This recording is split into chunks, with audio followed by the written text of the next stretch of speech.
Buenas tardes nuevamente.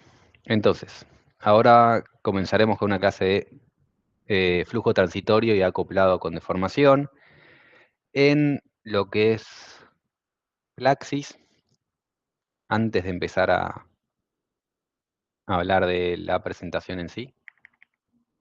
Y ahora no me están dando... Ahí va. Bueno, tengo un lag. Como siempre, un ligero lag en la computadora. Pero en lo que es Plaxis tenemos, por un lado, lo que son etapas plásticas. En etapas plásticas no hay flujo en absoluto. No hay flujo. Hay flujos, puede haber flujos si hay flujo es estacionario. ¿Hay alguien con un micrófono prendido ahí?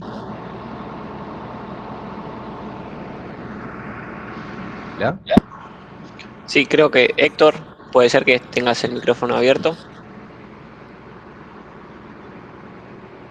y no me permite mutearlo. Ahí A ver está. si me... Ahí está. Gracias. Entonces tenemos etapa plástica, que es la mayoría de los casos que venimos viendo. En lo que es etapas plásticas, lo único que tenemos es flujo estacionario. Después tenemos etapas de consolidación, que acá también solo tenemos flujo estacionario en cuanto al flujo, porque es el steady state, pero tiene consolidación, entonces tiene la parte transitoria de disipación de presión de poro. Entonces, cuando ya vimos consolidación, en realidad en consolidación ya vimos algunos términos del término transitorio de la ecuación diferencial, pero el flujo era estacionario. Después tiene otra opción que se llama flow only, que como dice el nombre es solo flujo, no hay deformación, no hay consolidación, no resuelve deformación en absoluto, pero sí resuelve transitorio. Entonces, acá sí tiene la ecuación de transitorio para lo que es flujo, pero no tiene lo que es transitorio para lo que es consolidación. Todo esto se junta en lo que Plaxis llama fully coupled, y esto es consolidación más transitorio. La mayoría de la clase de hoy, cuando hablemos de transitorio, en realidad vamos a estar hablando del fully coupled. Cuando tenemos consolidación, deformaciones, la cosa se construye, se deforma, cambia su relación de vacíos, si es que llegamos a tener algo que traquea relación de vacíos.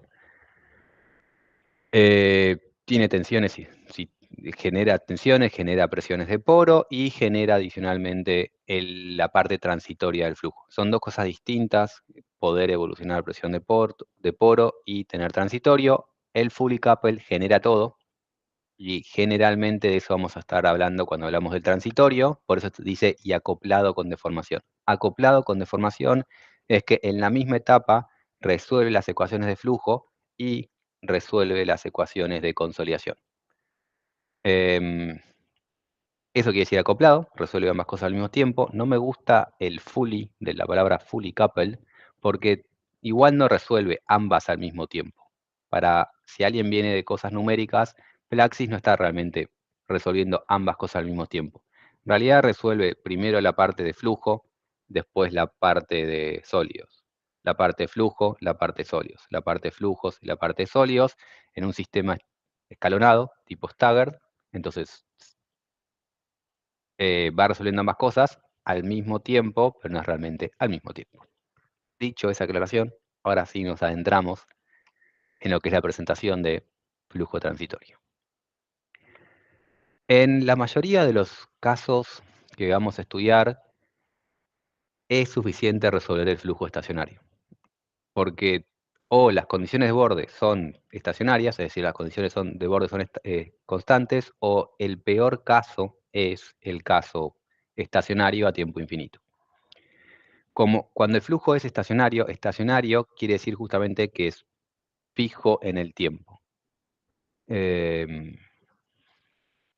Si es fijo en el tiempo, las condiciones de borde no pueden cambiar, las condiciones de del flujo de agua, el nivel piezométrico a izquierda y a derecha debe ser el mismo, las propiedades materiales deben ser los mismos, los bordes deben ser los mismos y no tenemos cambios en la construcción, en los materiales, ya sea porque hay materiales que cambian la permeabilidad a medida que se forman o a medida que pasa el tiempo, pero tampoco tenemos cambios en la construcción. O sea, si yo acá, de golpe, construyo y agrego un poquito de material, eso me genera una etapa transitoria hasta que el flujo se acomode nuevamente en su flujo estacionario a tiempo infinito. Si nada cambia, es estacionario, y cualquier cosa que cambie genera un flujo transitorio. Entonces, cualquier condición de borde que cambie en el tiempo, ya sea porque cambió el nivel freático, o porque cambiaron las propiedades materiales, o porque quiero resolver em, lo que pasa en el flujo a medida que voy construyendo. Siempre que tenga alguno de esos casos, voy a tener un periodo transitorio hasta que llegue nuevamente a su estado estacionario. Cuando quiero resolver etapa transitoria, entonces tengo dos etapas, o dos fases que tengo que resolver, dos términos que tengo que resolver en mi ecuación diferencial. Una es la asociada a la consolidación. ¿Cómo cambia la saturación en el tiempo?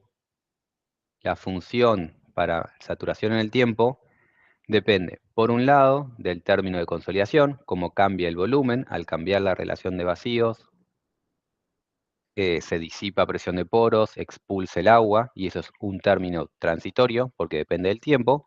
Y el segundo término que depende del tiempo es el término vinculado a las condiciones de borde. Este pedazo de acá es el transitorio del flujo en sí, me cambian las condiciones de borde, me cambia el nivel freático, me cambia si tengo un cambio en la permeabilidad, ya sea cambio en la permeabilidad o cambio en condiciones de borde.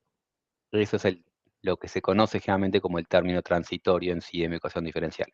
Cuando hacemos fully coupled, tenemos ambos términos incluidos en la solución que estamos resolviendo.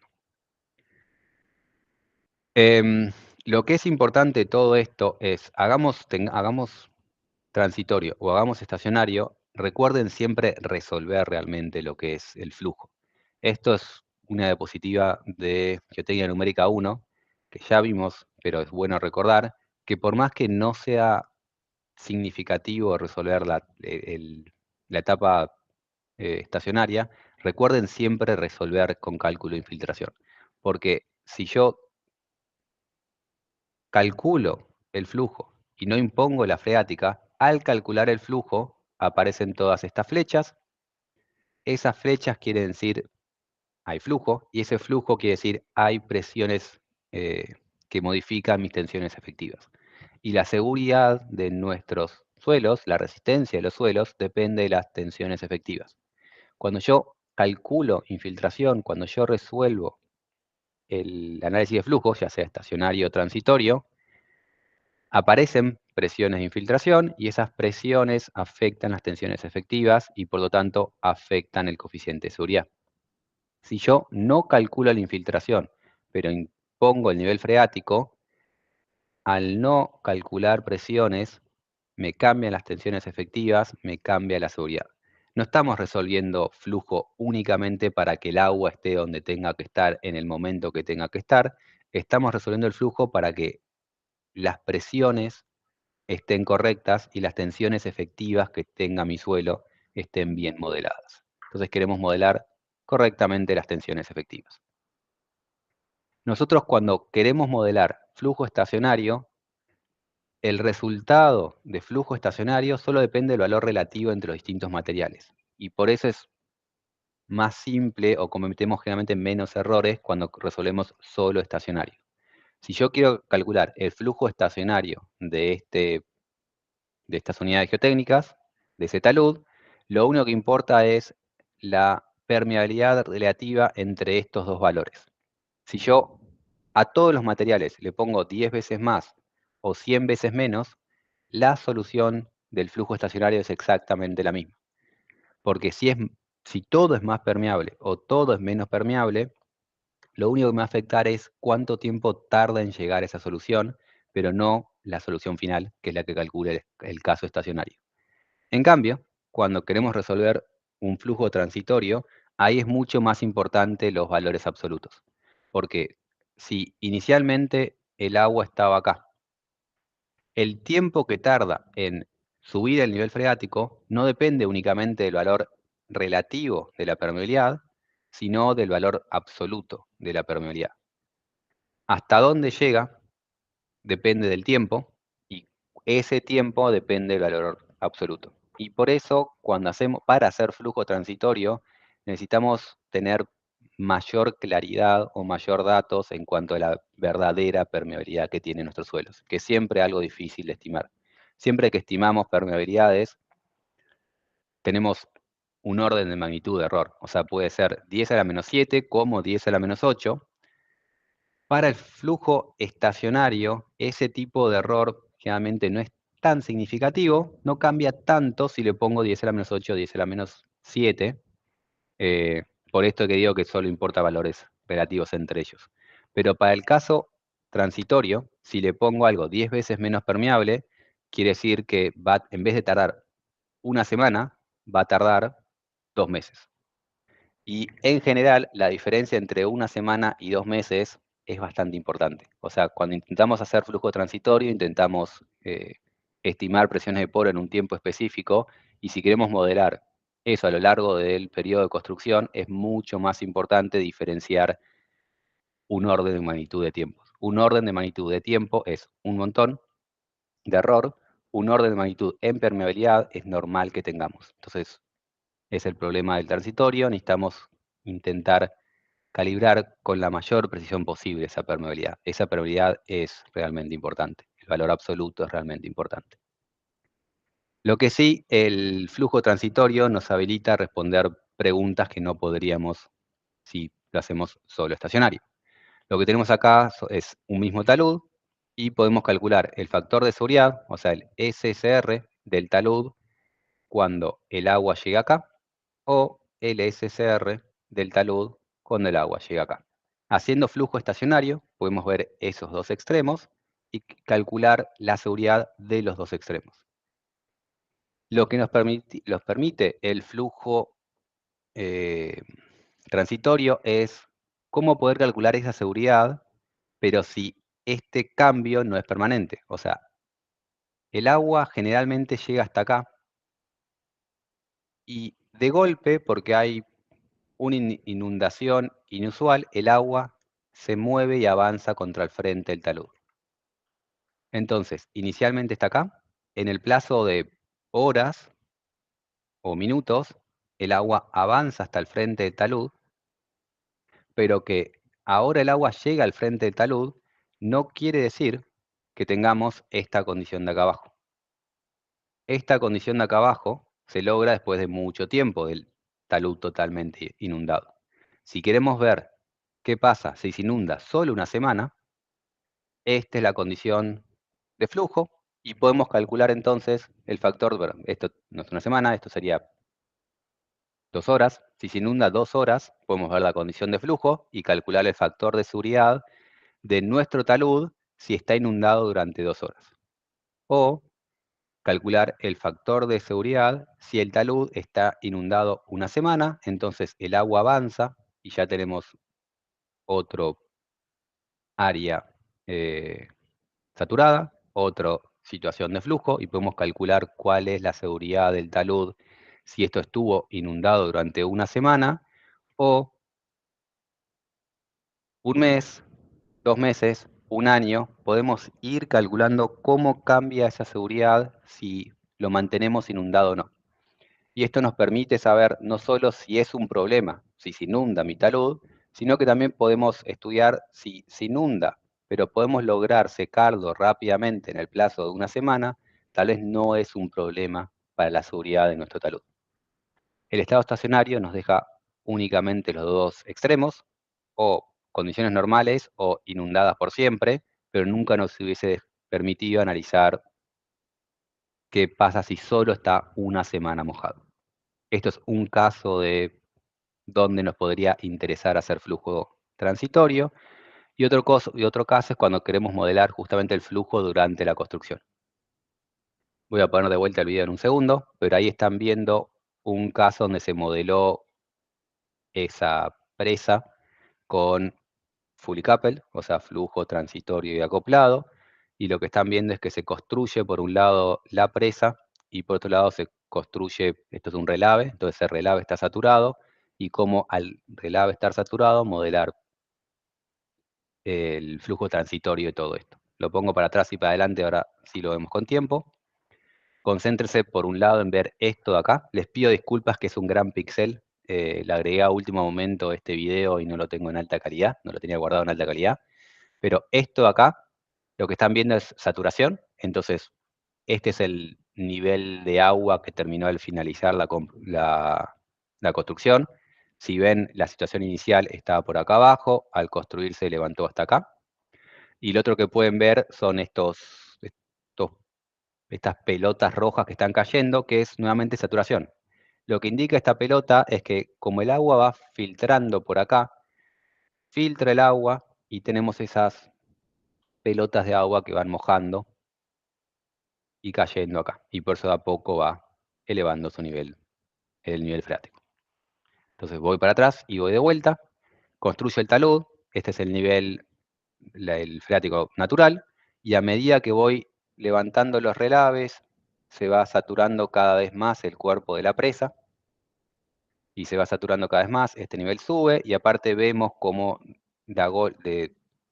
a tramos va cayendo el agua en esa construcción. Y esto lo podemos modelar únicamente haciendo justamente flujo transitorio. Y acá podemos agregar toda la parte de formación, y esto va a ser particularmente importante cuando veamos después ejemplos de, por ejemplo, colapso enrocados. Si queremos modelar colapso enrocados, tenemos que poder hacer el flujo transitorio para ver cuándo se satura cada pedazo de mi presa para ver si se colapsa o no. En general, cuando modelamos cualquier estructura que tenemos distintas estrategias para modelar el flujo, para modelar presiones de poro. Lo que tenemos acá es otro ejemplo de una estructura de relaves. Y lo que tenemos es entonces una presa de relaves. Esto no importa en particular relaves, pero digo por si es al interés, esto es un terraplén blando, un material blando depositado saturado, relaves.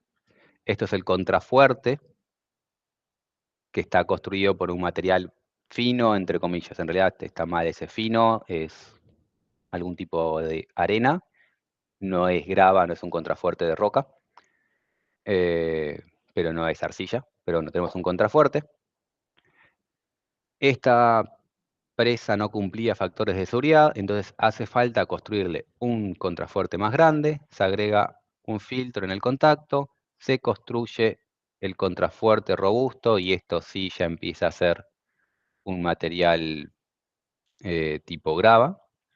Y para modelar la construcción del contrafuerte tenemos muchas opciones. Nosotros cuando construimos el contrafuerte, el peso del contrafuerte va a generar presión de poro sobre todo lo que tiene abajo y va a generar más presión de poro en el material blando que en el material del contrafuerte, porque el material del contrafuerte es más permeable que el material del relave. Entonces ahí vemos las presiones de poro que genera la construcción del contrafuerte. Pero cuando queremos modelar esa construcción, podemos elegir, por ejemplo, modelar el nuevo contrafuerte como si fuese no drenado en una etapa plástica. Entonces lo prendemos en una etapa plástica y después agregamos una etapa de consolidación. O construimos el contrafuerte como si fuese drenado en etapa plástica y después dejamos consolidar.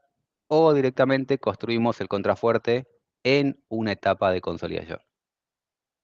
Dentro de las opciones de modelación, nuevamente podemos prenderlo, y por eso digo construir. Lo prendemos no drenado, y después dejamos consolidar, y entonces el contrafuerte va a levantar presión de poro, que después va a consolidar en el tiempo, o lo ponemos no drenado, y el contrafuerte no levanta presión de poro, y solo levanta presión de poro lo que está abajo, y después dejamos consolidar esa presión de poro, o lo prendemos en una etapa de consolidación, entonces el contrafuerte no va a ser ni drenado ni no drenado, y simplemente va a levantar presión de poro en función de su permeabilidad.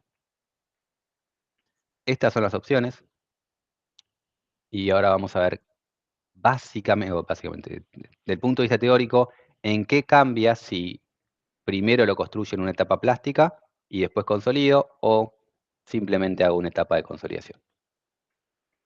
Entonces, tenemos un estrato arriba y un estrato abajo, y primero veamos qué pasa si el estrato de arriba es no drenado y el de abajo es no drenado, y hacemos una etapa plástica.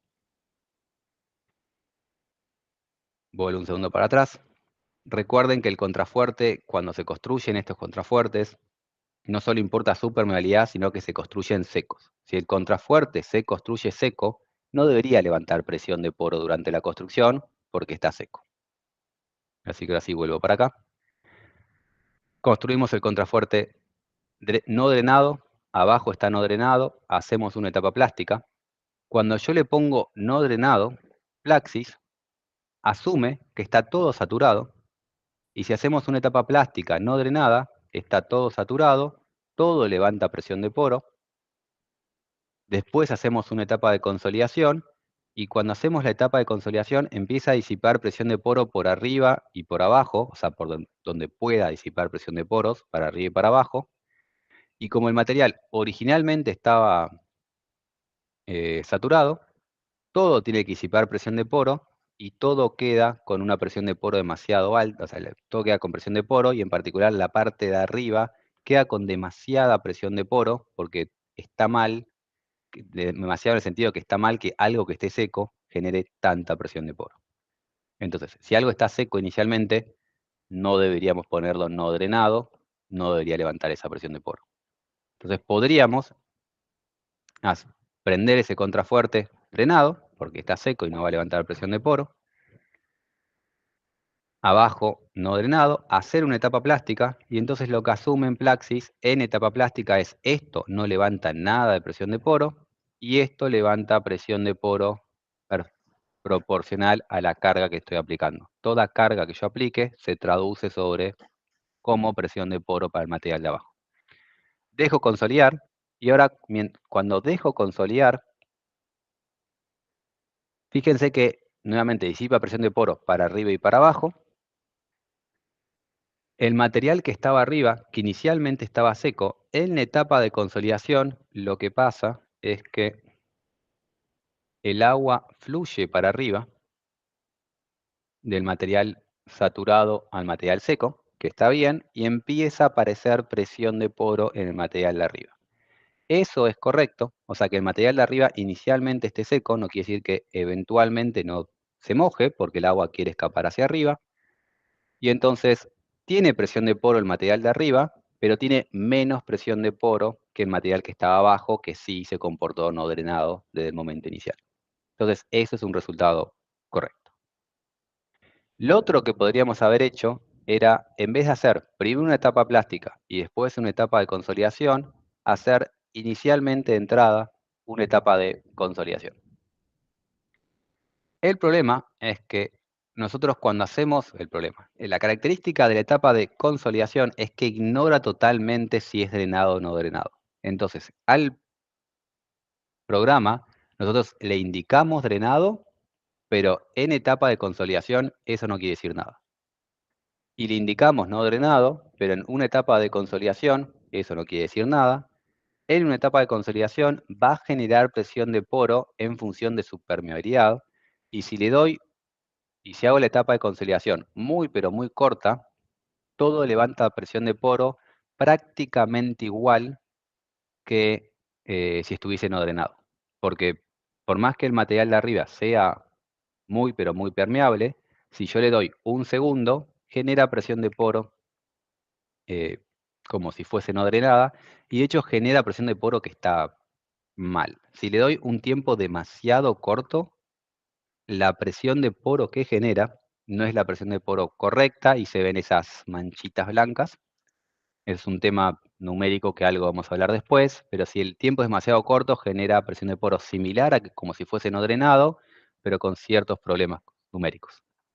Y si después dejo consolidar, hace lo mismo que el primer caso, porque básicamente lo que hice es, le hice una etapa tan pero tan corta que todo se comportó prácticamente no drenado y después lo dejé consolidar.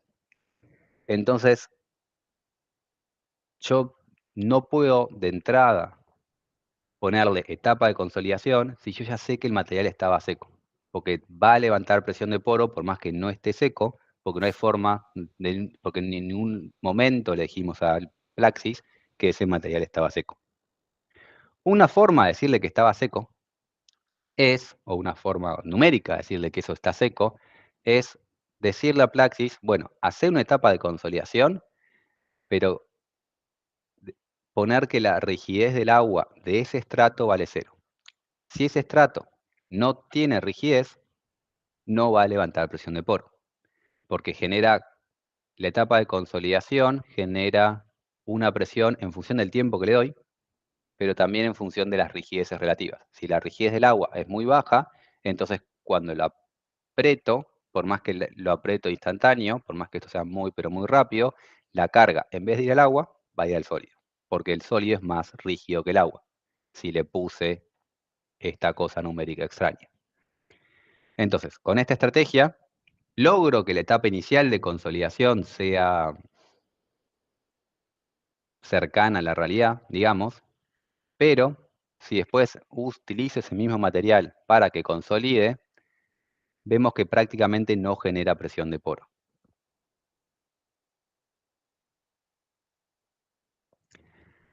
El problema de hacer esto es que tal vez en el minuto instantáneo inicial hace algo casi razonable, pero después este material de acá es altísimamente permeable para la etapa transitoria que le sigue después. Si no tiene rigidez del agua, ese material es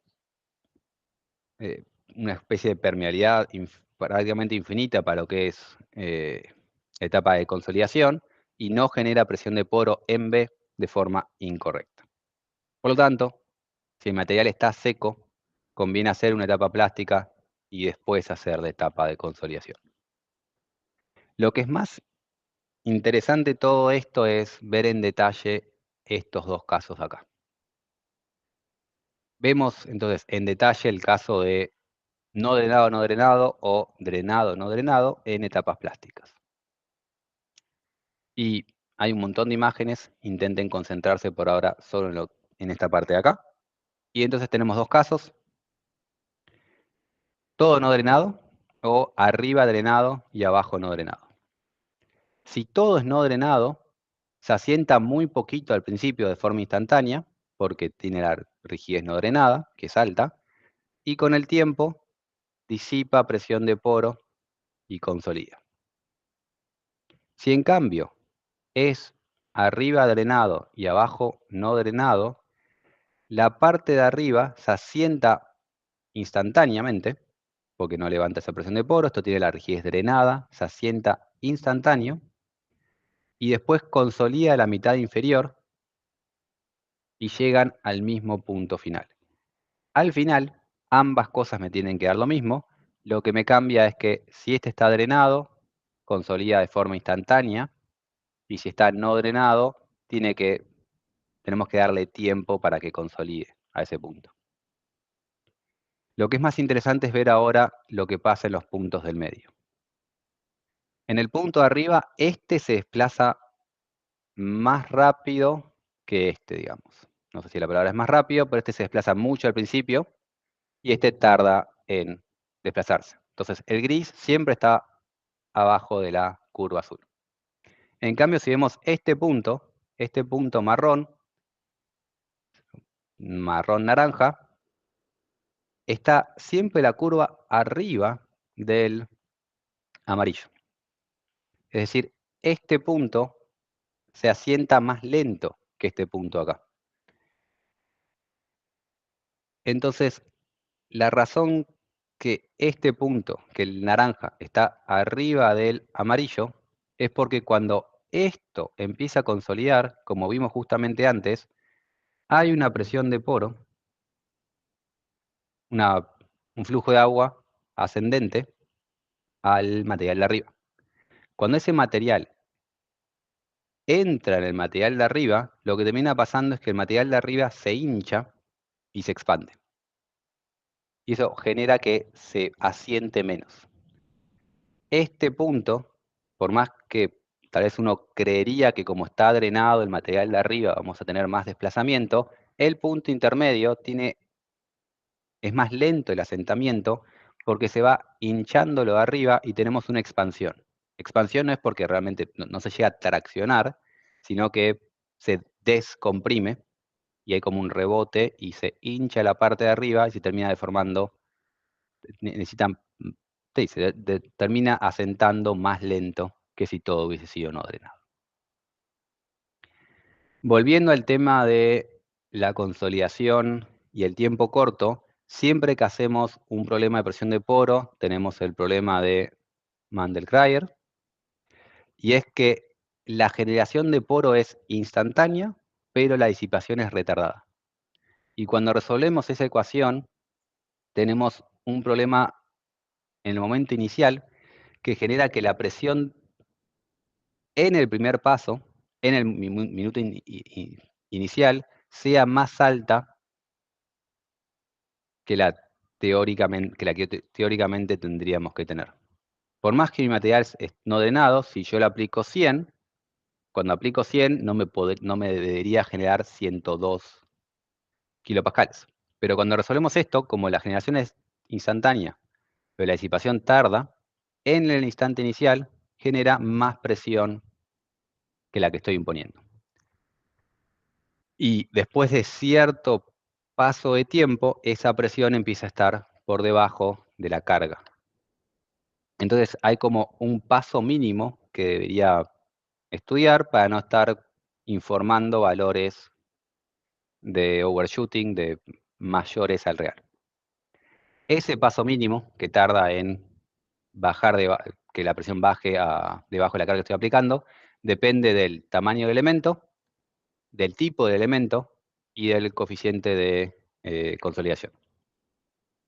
El coeficiente de consolidación depende de la rigidez del sólido y del agua, o sea, permeabilidad, densidad, rigidez del sólido, rigidez del fluido, y así podemos calcular mi coeficiente de consolidación. Del tipo de elemento, o sea, si es T15, T6, los triangulares 3D, y adicionalmente del tamaño. Elementos más pequeños me generan un paso de tiempo más pequeño. Entonces, mientras más chico y más refino la malla, más corto es ese paso inicial que calcula presiones por arriba de lo que debería. Entonces, el tiempo mínimo, el paso mínimo que debería prestar la atención o calcular, está siempre controlado por el elemento más grande. Bien. La semana pasada ya vieron con Nicolás Tazo medio rápido este ejemplo, pero tienen un ejercicio en los tutoriales para hacer justamente flujo transitorio. Así que esto lo vieron con Nicolás Tazo en la corrida, no lo voy a volver a mencionar. Lo que sí voy a mencionar medio por arriba y más en detalle cuando lleguemos justamente a la clase de ablandamiento, es que el flujo, cuando nosotros hacemos triaxiales no drenados, por más que el suelo sea no drenado y se comporte de forma no drenada, hay internamente un flujo en mi muestra. Y esto es importante en varios casos, pero más importante cuando tenemos ablandamiento no drenado. Nuevamente, ablandamiento no drenado es para más adelante, pero sí está bueno mencionar en este momento que cuando hacemos el triaxial, en el triaxial, el volumen total de esa muestra no cambia. Como tenemos cerradas las válvulas, el volumen es constante, pero el volumen de la muestra es constante, no de cada pedacito de la muestra. Este cuadradito puede perfectamente expandirse si ese cuadradito se contrae y la sumatoria de todos delta volumétrico suma 0. Cuando nosotros hacemos este tipo de modelo numérico y les hacemos una etapa plenamente plástica y le decimos que es no drenado, lo que termina imponiendo el programa es que cada cuadradito no se deforma. Si cada cuadradito tiene una deformación constante, no hay flujo, hay deformación constante en cada cuadradito, pero genera deformaciones que a veces son irrealistas.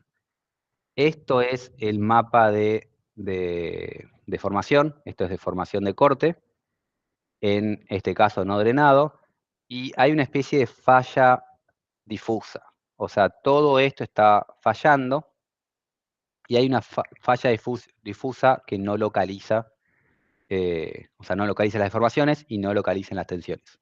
Si hacemos exactamente el mismo material, mismas propiedades, y simplemente le decimos hacer flujo acoplado e incluir flujo adentro de la muestra, cambia la respuesta. Y ahora, al permitir flujo, la muestra sigue siendo no drenada en el sentido de que la deformación volumétrica total es constante, pero cada pedacito ya no tiene comportamiento no drenado, y entonces si le pido presión de poro al de arriba, este caso tiene presión de poro totalmente homogéneo, y este caso ya le estoy permitiendo que no tenga presión de poro homogénea. Eso permite que ahora sí se puedan localizar tensiones y sí se puedan localizar deformaciones, cambiando entonces lo que es la resistencia y fragilidad de la muestra. Cuando yo incorporo flujo, lo que digo, incorporo flujo, es todos los bordes están cerrados, al igual que hacemos en el laboratorio, no se puede ir agua fuera de la muestra, pero puede moverse el agua dentro de la muestra. Y lo que están viendo ahí son flechas muy muy pequeño el flujo, o sea, el flujo es despreciable, pero el efecto de incorporar ese flujo genera que se pueda localizar y captar mejor la realidad. Entonces, el tema del flujo, de habilitar flujo transitorio, también cambia casos donde creemos que no es transitorio y es instantáneo. Tanto el caso de arriba como el caso de abajo están modelando algo que es instantáneo, pero da resultados distintos. Porque en un caso permitimos que aparezca ese flujo que me genera que me localicen las deformaciones. Entonces, hay ciertos casos donde por más que no hay un tiempo relevante, puede ser relevante hacer flujo acoplado con deformación. Por último, también para mencionar medio rápido, un caso importante de lo que es flujo transitorio es el caso del desembalse rápido. Como ya hablamos varias veces, generalmente cuando vamos construyendo el caso estacionario es el peor, pero cuando hacemos desembalse rápido, al bajar rápido el agua, me queda saturada mi presa, pero ya no tengo el agua que me está estabilizando el talud, y eso es el peor caso que podemos tener. Esta presa acá es una presa real que sufrió un desembalse rápido, o sea, bajó 10 metros en 5 horas y media. Y cuando sucedió este desembalse, colapsó y provocó la falla.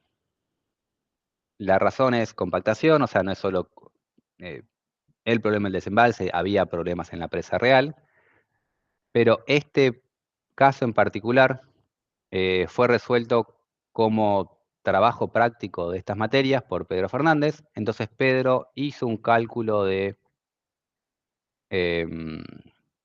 flujo transitorio, o sea, normalmente es un trabajo de materia de nuestra materia, no entró en un detalle exhaustivo, pero hizo el cálculo del desembalse rápido y mostró que si hacía el desembalse real, la presa fallaba, y también que si ese desembalse hubiese sido lento, por lo menos a Pedro, le dio que la presa seguía fallando. O sea, no fue solo culpa del desembalse rápido, sino de que hubo un desembalse porque había problemas, defectos en la presa en sí.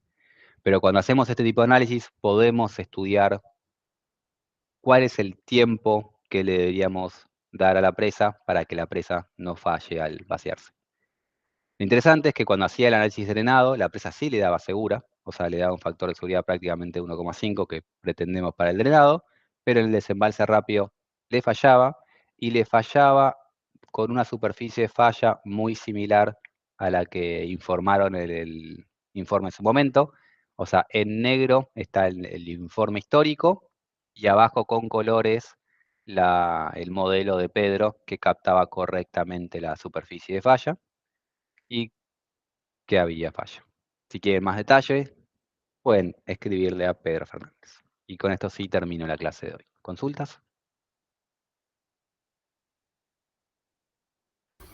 Sí, una, en la parte donde haces como el ejercicio de comparar lo que pasa con el material, cuando tienes el material drenado sobre el material no drenado, Sí. ¿cierto? Que nos mostrabas la parte del hinchamiento por el flujo de agua Sí. ascendente.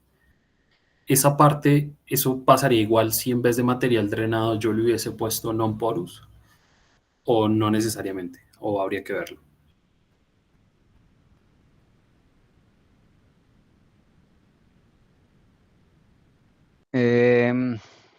No sé qué hace no poroso en transitorio o en consolidación. Supongo que no levantan nada de... la verdad que no estoy seguro, nunca usé el non-porous, así que no sabría qué. Asumo que no levanta presión de poros en ningún caso, entonces... Yo me inclinaría a que es como si haces consolidación, te va a tomar los parámetros de permeabilidad y el non-porous es cuando No sé drenado o qué no hace drenado y non-porous, no tiene nada de presión, pero no lo sé. no sé qué hace el non-porous en O consolidación. funcionaría como una especie de barrera impermeable, porque como es non-porous no tiene permeabilidad, no tiene porosidad, entonces, no sé, puede Es ser una algo así. gran pregunta que no sabría. Tengo que abrir Plaxis y probar, la verdad que no sé. Pero tal vez mientras Ariel da su clase y si tengo un Plaxis abierto me pongo a jugar un ratito y te contesto en una hora. Pero no tengo Dale, respuesta en este momento. dale, gracias. ¿Alguna otra consulta?